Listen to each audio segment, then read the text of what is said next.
Yang pertama ada pengertian manajemen sumber daya manusia. Manajemen sumber daya manusia adalah proses perencanaan, mengorganisasikan, mengarahkan, dan mengendalikan tenaga kerja agar tujuan organisasi dan kebutuhan karyawan dapat tercapai secara efektif dan efisien. Menurut Gary Dessert, manajemen sumber daya manusia adalah kebijakan dan praktik yang berkaitan dengan pengelolaan karyawan, seperti rekrutmen, pelatihan, penilaian kerja, pemberian kompetensi, dan hubungan kerja.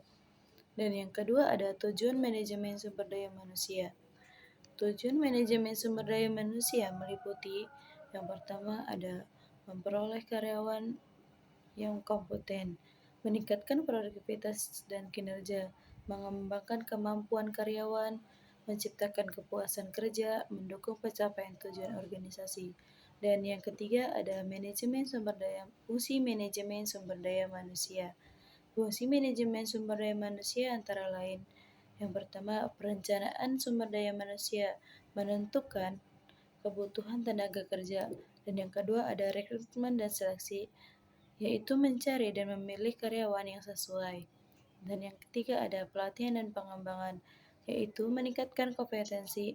Dan yang keempat ada penilaian kinerja, yaitu mengevaluasi hasil kerja. Dan yang kelima ada kompensasi, yaitu memberikan gaji, intensif, dan tunjangan. Dan yang terakhir ada pemeliharaan hubungan kerja, menjaga hubungan yang harmonis antara perusahaan dan karyawan.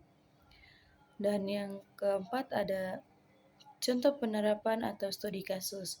Contohnya pada sebuah perusahaan retail yang akan membuka cabang baru, sebelum beroperasi, perusahaan melakukan perencanaan kebutuhan tenaga kerja, merekrut karyawan, memberikan pelatihan pelayanan pelanggan, penilaian kinerja setiap bulan, dan memberikan bonus kepada karyawan yang berprestasi.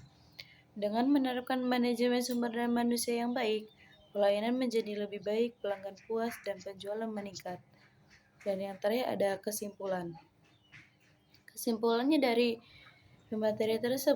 pembahasan tersebut dapat disimpulkan bahwa manajemen sumber daya manusia merupakan proses mengelola tenaga kerja melalui perencanaan, rekrutmen, pengembangan, penilaian, hingga memberikan kompensasi.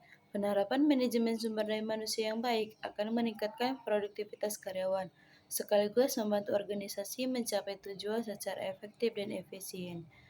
Baik, terima kasih atas perhatiannya. Terima kasih. Wassalamualaikum warahmatullahi wabarakatuh.